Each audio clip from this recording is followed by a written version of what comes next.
यहाँ पर हम सीटेट का जो पेपर आपका हुआ है तो जूनियर का गणित पोर्शन सॉल्व कर रहे हैं। तो देखते हैं नेक्स्ट क्वेश्चन 41 क्या कहता है कि a इज इक्वल टू -3/4 और b इज इक्वल टू 5/6। तो निम्न में से कौन सा a b के बीच में स्थित नहीं है। तो यहाँ पर देखेंगे ये तीन नंबर आपके जब आप नंबर लाइन में रिप्रेजेंट करेंगे तो ये तीनों नंबर आपके लाई करते हैं।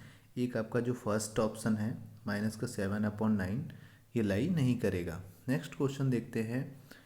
ये कहता है कि 1.7 इंटू 10⁴ एंड 12.5 इंटू 10⁻⁶ के गुणनफल को मानक रूप में k इंटू 10⁻n द्वारा व्यक्त किया जाता है। तो 2k प्लस n का मान बताइए। तो सिंपल वे में कुछ नहीं था, आपको पहले क्या करना था कि यहाँ पर गुणनफल करना था, इन दोनों को मल्टीप्लिकेशन करना था। जब मल्टीप्लाई करते तो 1.7 का 12.5 से मल्टीप्लिकेशन करना था। तो जब इसको सॉल्व करते तो आपका आ जाता 21.25 इंटू 10⁻⁻2।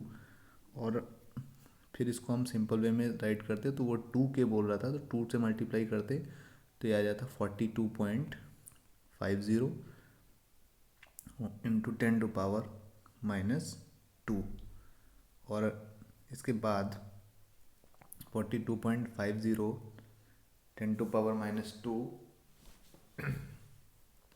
फिर इसको हम पॉइंट शिफ्ट करते तो आता 4.25 इंटू 10⁻⁻1। तो वो कहता था 2k प्लस n, तो n -1 है तो हम इसको सॉल्व करते तो 4.25 -1 करते तो 3.25 आ जाता आंसर, मतलब आपका फर्स्ट करेक्ट है। नेक्स्ट क्वेश्चन की ओर चलते हैं हम। तो कहता है कि दो संख्याएं जो हैं वो 3:5 के रेशियो में दी गई हैं। यदि प्रत्येक संख्या में 12 जोड़ दिया जाए तो यह अनुपात 5:7 हो जाता है। तो आपका ये तो सिंपल क्वेश्चन था आपका, हम यहाँ से लेट कर लेते, चाहे उसको पूरा सॉल्व कर लेते, अदरवाइज शॉर्टकट मेथड से भी कर सकते थे। तो यहाँ पर वो कहता है दोनों में 12 जोड़ दिया जाता है, तो न्यूमिनेटर डिनोमिनेटर दोनों में जोड़ देंगे तब हमारे पास 5/7 आ जाएगा। तो दोनों संख्याओं का योग निकालना था। तो यहाँ से हम x की वैल्यू फाइंड कर लेंगे। जब हम x की वैल्यू फाइंड करेंगे तो सिंपल वे में यहाँ से x is equal to solve करेंगे तो 6 आ जाएगा। तो x, और वो पूछ क्या रहा था, दोनों दी गई दोनों संख्याओं का योग। तो सबसे पहले जब यहाँ से 3x था तो 6 3 जा 18 आ जाता और 5 6 जा 30 आ जाता, तो ये आ जाता 48। तो आपका 48 इसका करेक्ट ऑप्शन हो जाता, मतलब ऑप्शन नंबर 4। नेक्स्ट क्वेश्चन देखें। किसी वस्तु का अंकित मूल्य 840 रुपये है। एक दुकानदार इस वस्तु को अंकित मूल्य पर 15% डिस्काउंट पे देता है, तब उसको 19% का लाभ होता है। तो जब ऐसे क्वेश्चन आते हैं आपको करने के लिए तो बहुत जल्दी आपको करना होता है। तो यहाँ से हम देखेंगे कि वो अंकित मूल्य पर 15% का जब डिस्काउंट देता है, तो जब इसमें हम देखेंगे तो यहाँ से वो 840 रुपये का 15% निकाल लेंगे तो 15% जो आएगा वो आपका 126 आएगा। 126 से माइनस कर देंगे तो 714 रुपये आएगा। और हम सीधा सीधा देख रहे हैं वो कॉस्ट प्राइस पूछ रहा है, तो इसमें से ऑप्शन को 600 पकड़ लेंगे और 600 का अगर जो हम 600 का 19% निकालेंगे तो 16, तो वो 114 होता है। सो 114 ऐड करेंगे तो 714 के बराबर ही आएगा। तो आपका ऑप्शन 4 करेक्ट हो जाएगा। इस तरीके से आप बहुत जल्दी कर सकते हैं क्वेश्चन को। नेक्स्ट क्वेश्चन आपका यहाँ पर 45 है। ये एक रिलेशन दिया गया था और आपको यहाँ पर पूछ रहा है इसकी वैल्यू, ना कि वो x की वैल्यू पूछ रहा है। तो आपको यहाँ पर देख रहे होंगे कि फर्स्ट आपको इसको सॉल्व करके x की वैल्यू निकालनी होगी। तो जब x निकालेंगे तो x की वैल्यू इसको सॉल्व करते हैं, एक रिलेशन दिया गया है तो x की वैल्यू 1/8 आता है। x की यहाँ पुट करेंगे तो 8 से 8 इंटू 1/8 से 8 कैंसिल हो जाएगा, तो 1 + 5 मतलब आपका 6 आंसर आ जाएगा।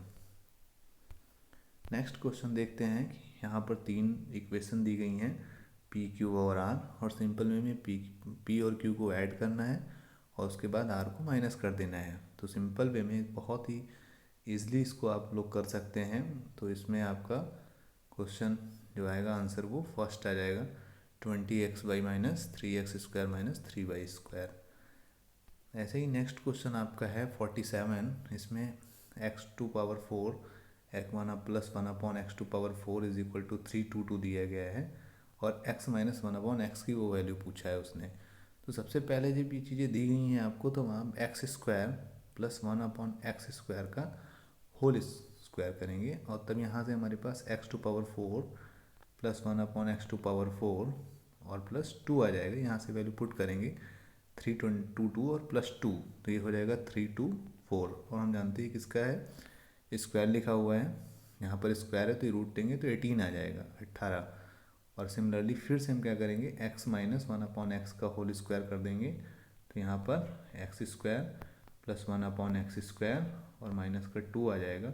और जब 18 से 2 माइनस करेंगे तो 16 आएगा और 16 का रूट करेंगे तो 4 आंसर आ जाएगा। तो मीनिंग क्या है, यहाँ पर हमारा ऑप्शन करेक्ट है 4, मतलब कि थर्ड ऑप्शन 4 आंसर इसका करेक्ट है। नेक्स्ट क्वेश्चन जो 48 था तो वो भी बहुत ही आपका इजली सॉल्व कर सकते हैं। सबसे पहले इसके ऐसे हम अगर सॉल्व करेंगे तो बहुत लंबी चौड़ी इक्वेशन आएगी। सबसे पहले इसके फैक्टर कर लेते हैं, जो क्वाड्रेटिक इक्वेशन दी गई है एक्स में उसको लीनियर फैक्टर बनाते हैं। तो लीनियर फैक्टर जब आप बनाएंगे इसको तो आपका यहाँ से देखेंगे कि 20 × 6 120 और 26 26 आ जाएगा। तो ये आपका बनेगा फैक्टर 3x - 4 × 5x - 2। और वो सिंपल वे में कह रहा है कि a और c जो है वो धनात्मक पूर्णांक है, मतलब वो पॉजिटिव इंटीजर हैं, तो a ये हो गया और c ये हो गया। अब आप ये भी कह सकते हैं कि हम a इसको लेट करेंगे, c इसको लेट करेंगे, लेकिन आप एक ही इसमें से आपका ऑप्शन पे ध्यान देंगे कि एक ही ऑप्शन सेलेक्ट करने से आंसर आएगा। तो जो ऑप्शन सेलेक्ट करेंगे तो जब हम a इसको लेट करेंगे, a = 3, b = -4, c = 5, d = -2 और ये वैल्यू सारी इसमें पुट कर देंगे। तो हमारा जो आंसर आएगा वो आएगा 1। सारी वैल्यू रखने के बाद करेक्ट आंसर है 1। जब आप दूसरे तरीके से करेंगे तो वो आंसर इनमें से चारों में से मैच नहीं करेगा। तो मतलब हमारा इसमें रिलेशन वो फिक्स है कि हम a और b सी की वैल्यू वही लेंगे। नेक्स्ट क्वेश्चन पे चलते हैं। वो कहता है कि ABC और DEF ये दो जो है यहाँ पर ट्रायंगल दिए गए हैं और AB = EF। तो यहाँ से हम एक सिंपल वे में दो ट्रायंगल्स बना लेते हैं और ये दिया गया है ABC ABC। तो AB = है EF, तो यहाँ पर E लिख देते हैं, AB के बराबर है EF और BC के बराबर है DE। तो यहाँ पर E लिखते हैं, यहाँ पर F लिखते हैं और ये है D डाल देते हैं उसमें। इसके बाद इसमें देखना है कि हमारा ये इसके बराबर है और ये साइड इसके इक्वल है। तो यहाँ से हमें कॉन्ग्रुवेंट बताना है कि कौन ट्रायंगल जो है वो कौन सा कॉन्ग्रुवेंट है। तो सिंपल में हम कुछ नहीं करना है, ABC हो गया तो ऐसे ही सिमिलर वे में हम निकाल लेंगे तो आ जाएगा आपका FED। तो ये आपका होगा ऑप्शन नंबर 3, ऑप्शन 3 आपका करेक्ट है। नेक्स्ट क्वेश्चन देखते हैं कि वो यहाँ पर कहता है कि निम्न में से कौन सा एक त्रिभुज एक समकोण त्रिभुज की भुजाएं हो सकती हैं। तो समकोण त्रिभुज जब होता है तो हम जानते हैं कि उसका हाइपोटेनियस का जो स्क्वायर होता है वो बेस के स्क्वायर और परपेंडिकुलर के स्क्वायर के एडिशन के बराबर होता है। तो मतलब जो इसमें सबसे बड़ी साइड होगी तो हम फर्स्ट से स्टार्ट करते हैं। अब यहाँ पर आपका कैलकुलेशन बेस्ड है तो सबसे पहले जब आप 65 का स्क्वायर करेंगे तो आ जाएगा 4225 और जब 72 का स्क्वायर करेंगे तो आ जाएगा 5184। दोनों को जब ऐड करेंगे तो यहाँ से आ जाएगा 9409 और ये किसका स्क्वायर लिखा हुआ है, 97 का लिखा है। मतलब इसमें पाइथागोरस थ्योरम सेटिस्फाई कर रहा है और यही आपका ऑप्शन जो है वो सही है कि ये समकोण त्रिभुज की भुजाएं हो सकती हैं। नेक्स्ट क्वेश्चन की ओर चलते हैं।